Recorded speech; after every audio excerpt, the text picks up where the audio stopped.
shoot, I doxed myself. Hey guys, I doxed myself in my first take, leaving all of my healthcare and tax information on my desk. What could possibly go wrong? So, this is my first actual shonen versus shoujo manga review in a while. The series where I review two manga at once, but then half the time the shonen isn't a shonen or the shoujo isn't a shoujo. But first, before I talk about JoJo's Bizarre Adventure, I want to share this comment with you that I've pinned on my review of the first volume of JoJo's Bizarre Adventure. You should read his book, Manga in Theory and Practice. It's a pretty good book. In it, he says that when he first saw Bernini's Apollo and Daphne, that's how he wanted to draw. I feel he's gotten much closer to where he wanted to be in recent parts. So that comment kind of blew my mind because Bernini, the instant I thought of Bernini, I thought of Bernini's David, which, unlike Michelangelo's famous David, Bernini's David is sort of like stretching the pose to the most extreme pose possible. I think like talking about like the different Davids in art history would be a fun little video in the future. Save that one for later. But one of my art history teachers said she hated the word influence. She didn't like saying this artist influenced this artist because that doesn't tell you anything. What does it mean to influence another artist? But what she talked about was the idea that artists borrow something specific, like a specific image or a specific way of working or a specific pose or idea from a previous artist who inspires them. So rather than talking about how this artist influenced this artist, you should say specifically, here's the key idea. So what kind of clicked for me, what fell into place is Bernini is an Italian sculptor who is famous for pushing his poses to the max. Hirohiko, shut up, cat. Hirohiko Araki is a manga artist who is famous for his completely unique style, pushing his poses, pushing his dynamism, pushing his angles, and then he influences the creator of Yu-Gi-Oh! And what's Yu-Gi-Oh! Famous for? Well, it's about a card game, but so much of what makes Yu-Gi-Oh! Interesting is the extreme over-the-top gestures and expressions of the characters in Yu-Gi-Oh! So you can literally draw a line from Italian sculptor Bernini to Yu-Gi-Oh, right? It just kind of blew my mind that you can actually do something like that. So yeah, I think that I will definitely be getting the book by Hirohiko Araki on manga theory and practice. But we'll talk about more about that later. So, JoJo's Bizarre Adventure, Volume 2, Bride of the Water God, Volume 3. These are actually, what's kind of interesting is these aren't just random. These are two kind of young artists who have like a very unique style and a lot of passion, and their uniqueness is the reason you should pick up both of these books. But I'm also going to argue that I think Hirohiko Araki is at a point in JoJo's Bizarre Adventure where he's kind of figured out his foibles, and I think that oh shoot, her name's covered up. Mi-kyung, this is the first story she's written, and I like it. I'm recommending it. I just think that there are some conveyance problems that I'll talk about when I get into that one. So, JoJo's Bizarre Adventure number 2. Let's flip through it.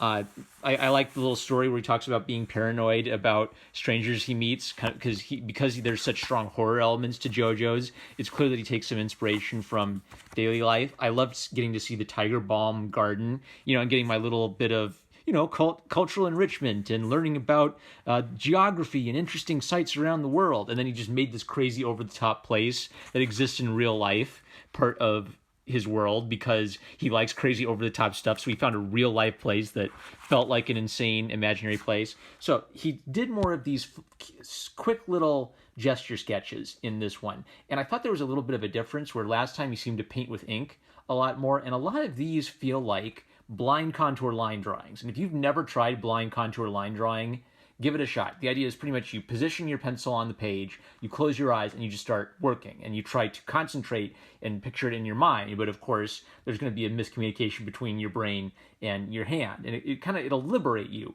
a little bit. So I gushed over his drawings last time, so I won't repeat all that here. But it's just so interesting seeing someone with this much freedom and this much looseness in his sketches, but then with the little tightening up and a little concentration around like just the intense look of the eyes or something like that. I think he's an artist who works with multiple styles and then tries to marry them together. This is also strong for having, oh, did I have a page fall out or something? Anyway, he's also strong for having every battle be kind of unique for its own reason. Like there'll be some situation like the stand user is good in the water and we're in the ocean, or the stand user has a mysterious power we don't understand, right? And then there's always a resolution to that makes sense. So this is one of the best examples I've ever seen of a strategic fight. So here's more of that brushwork again, right? Where the brush stroke just terminates at the bottom of the cloak, and all of the emphasis is on pose and flow and movement, and like really long, exaggerated legs.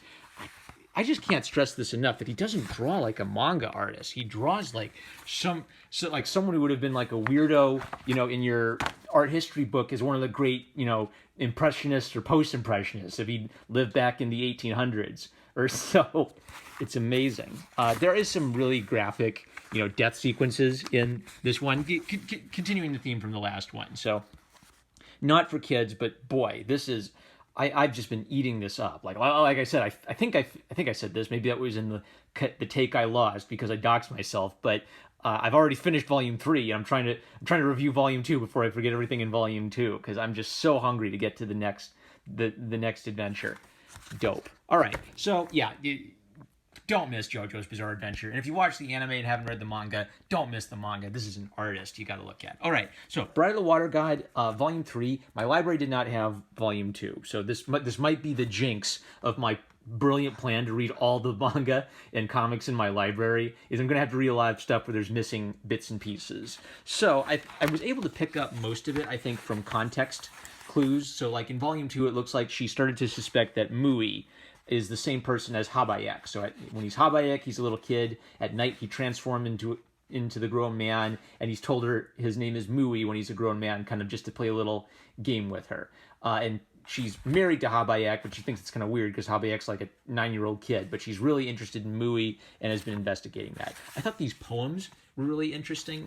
It's kind of like another part of my argument that like manga and manhwa for Korea is this great like cultural enriching thing where you read like some Korean poem by Baek Gyo-e. Like, when would I ever have read the poetry of Baek Gyo-e? And I'm sure like an English translation doesn't do him justice, but I still feel like, oh yeah, I kind of get it. I see the visual connection between the interest in red and romance in the poem and her interest. And I love that this is sort of, there's so much Korean culture like soaked into this. I can see why it became such a popular thing in Korea, because it's sort of like she's doing like, their great national cultural heritage in this story. So for the comic itself, what I love about it is how much passion she puts into the detail work and the ornate buildings and the flowing garments.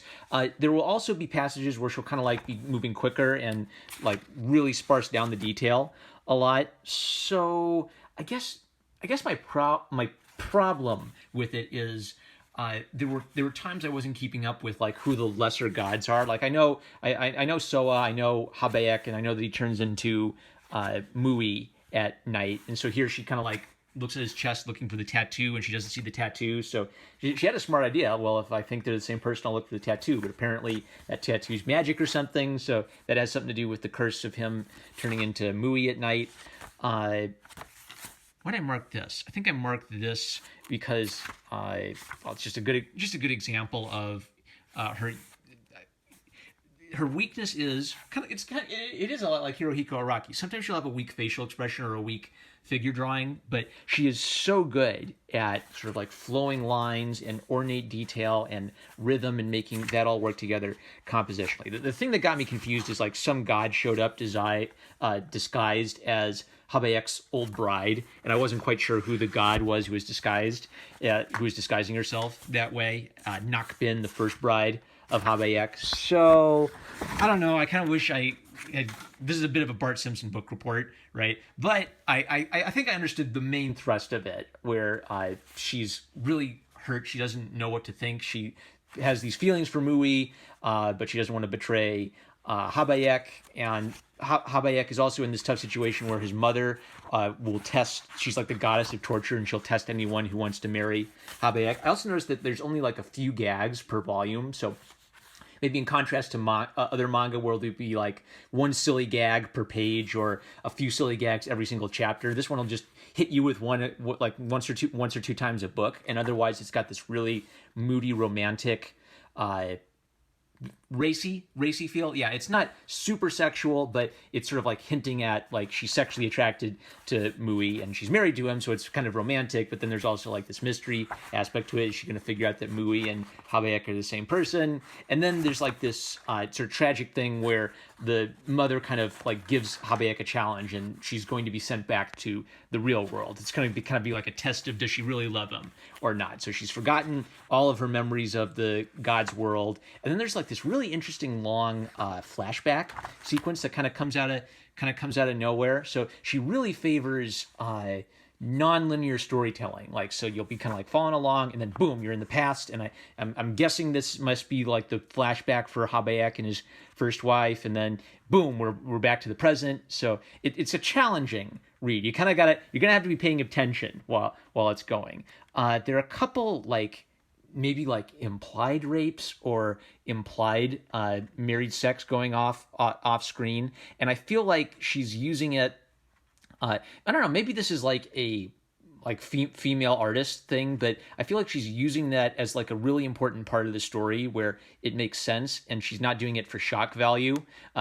Some of the girls' manga I've just got tired and hated and got bored of is every other page, like the girl was getting kidnapped and threatened with rape because she was an idiot. And I was just thinking, you're so stupid. I can't be invested in the characters this stupid. But in contrast to that, I feel like Mi-kyung is using some of these more mature plot elements as a way of adding some depth and some darkness to the world. So I'm really interested in it, and I will be checking out more. I wanted to flash forward to the end. So she has the silly little gags at the end where, she jokes about, her biological sister. She draws her biological sister as a cat, and she draws herself as a cute panda. But then she'll also change the drawing style for comedic effect. So if she says something silly, then she'll draw herself as a realistic panda. And she'll draw her sister freaking out with realistic, pretty eyes. I thought that was a clever use of using your drawing style to sell a gag. And then she had this like weird friend who's apparently like really pretty in real life, but draws herself as like this ugly Band-Aid thing. What does she do? Uni helps her manage her deadlines. It's so and so they make fun of like how innocent she is, and the original working title was The Man Who Gets Big at Night, and she didn't know what the connotation of that was. So I just like it. I like don't underestimate the importance of looking at an artist and saying, I like that person, and I'm kind of rooting for them to succeed. So one thing that Mi-kyung does is she gives us a few hints of like her personality, her struggles, her desire to be an artist. And then she just pours all of this intense love and insane detail work into her backgrounds and her, flowing, beautiful, ornate costumes.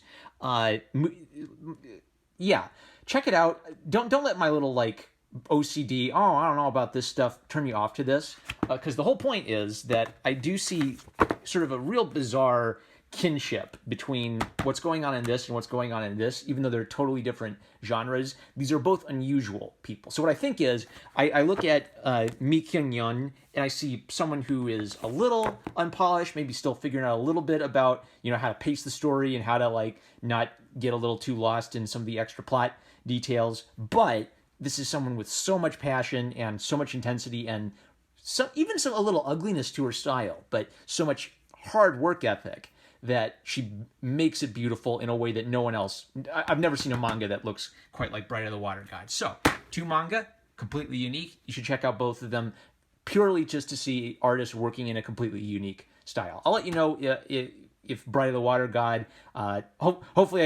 Hopefully Missing Volume 2 hasn't screwed me over forever where I won't understand what's going on. But I think it's a pretty simple romance despite some of the extra subplots coming in with the other guys. And JoJo's Bizarre Adventure, don't miss JoJo's Bizarre Adventure, guys. All right, that's enough. Bart Simpson book report in it. I'm number one Marmaduke fan. I love you guys. If you like these videos, you should like, comment, subscribe. Click the bell to receive notifications. Check out my Subscribestar. I thank my subscribers on Subscribestar at the end of every video. Thank you to my commenters who are pointing me in the direction of interesting books to check out in the future. Manga Theory and Practice. 10 people on Twitter must have told me to check out Manga Theory and Practice. So that got bumped right to the top of my must-read list. So, love you. Catch you later.